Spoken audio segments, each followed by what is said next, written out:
2024-25 অর্থবছরের 11তম জাতীয় অর্থনৈতিক পরিষদ একনেকের নির্বাহী কমিটির সভা অনুষ্ঠিত হয়েছে।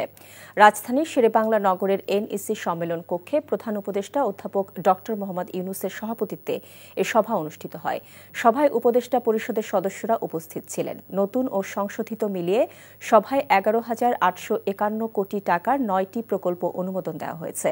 একনেক বৈঠকের পর কোনো সংবাদ সম্মেলন না করার বিষয়টি পূর্বেই জানিয়ে দেওয়া হয়।